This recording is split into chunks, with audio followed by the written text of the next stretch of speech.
گھر میں قدم رکھا جس میں وہ زندگی میں دوبارہ کبھی آنا نہیں چاہتی تھی۔ پھولوں سے بھرا وہ خوبصورت لان بہت سونا اور خاموش لگا تھا اسے۔ سنو، وہ کہاں ہیں؟ اس نے پھولوں سے بے آواز پوچھا۔ وہ جواب میں بالکل خاموش لگ رہے تھے۔ وہ آہستہ سے چلتے ہوئے گھر کے اندر آ گئی۔ پہلے سارا گھر تو دیکھ لو، تم دیکھ کر حیران رہ جاؤ گی۔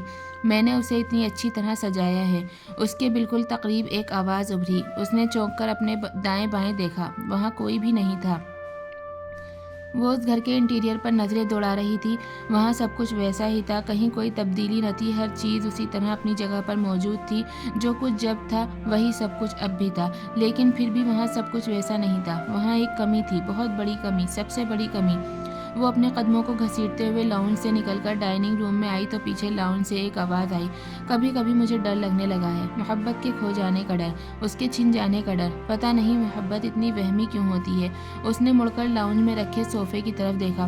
اوپر سے غصہ دکھا رہی ہو، اندر سے تو خوش ہو رہی ہوگی کہ جس بندے کے پیچھے اتنی لڑکیاں پڑی ہیں وہ میرے پیچھے پڑا ہے۔ اس نے زخمی نگاہوں سے اس خالی صوفے کی طرف دیکھا۔ وہ وجود آج اپنی مخصوص کرسی پر سے غائب تھا۔ اس کے دل میں ایک بھوک سی اٹھی۔ وہ فوراً ڈرائنگ روم سے نکل گئی۔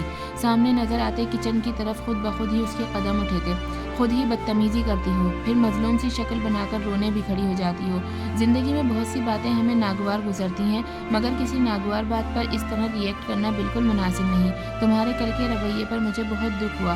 وہ خاموشی سے اسی جگہ کو تک رہی تھی۔ آج وہاں کوئی نہیں تھا جو اس سے کہتا، نہیں ہوں بابا میں تم سے ناراض، اب کب تک یہ رونی صورت بنائے رکھو گی؟ اس کے دل نے شدت سے دعا مانگی کہ کہیں سے بھی وہ آ جائے۔ بالکل اچانک وہ آئے اور آ کر اسے حیران کر دے۔ اس نے بھیج کر آنکھیں بند کی، پھر دوبارہ کھولی۔ اس کی دعا قبول نہیں ہوئی تھی، وہاں پر کوئی بھی نہیں تھا۔ اس نے رونے کی کوشش کی، مگر اس کی آنکھوں سے آنسو نہیں نکل رہے تھے۔ وہ رونا چاہتی تھی، بہت شدت سے اور چیخ چیخ کر رونا چاہتی تھی، مگر برسوں سے آنکھوں کے اندر جمے ہوئے آنسو ایک بار پھر پگھلنے سے انکاری ہو گئے تھے۔ آپ فرسٹ کیوں نہیں آئے ارتضیٰ بھائی؟ وہ بہت خفگی سے اس کی سمت دیکھ رہی تھی۔ ہر سال ارتضیٰ اپنی کلاس میں پہلی پوزیشن لیا کرتا تھا۔ اب کی بار جب وہ پہلی پوزیشن نہیں لے پایا تو سبھی کو خاصا دکھ ہوا، مگر کسی نے اس سے کچھ کہا نہیں تھا، بلکہ سب نے اس کا حوصلہ بڑھانے اور دلجوئی کرنے کی کوشش کی تھی۔ مگر صبا اور وہ یہ بات برداشت کر ہی نہیں سکتی تھی کہ ارتضیٰ کہیں کسی جگہ ہارے۔ ارتضیٰ کی کلاس میں دوسری پوزیشن صبا کے لیے ایسے تھی جیسے وہ فیل ہو گیا ہو۔ وہ خود بھی تھوڑا دل برداشتہ سا تھا، اسی لیے صبا کا روٹھے لہجے میں کیا جانے والا شکوہ زیادہ ہی شدت سے محسوس ہوا تھا۔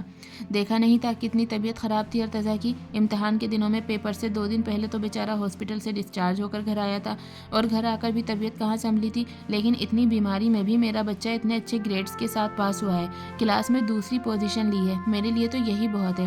انشاءاللہ اگلے سال ارتضیٰ ہی پہلی پوزیشن لے گا، ساری ٹرافیاں اور تمام شیلڈز میرے بیٹے کو ہی ملیں گی۔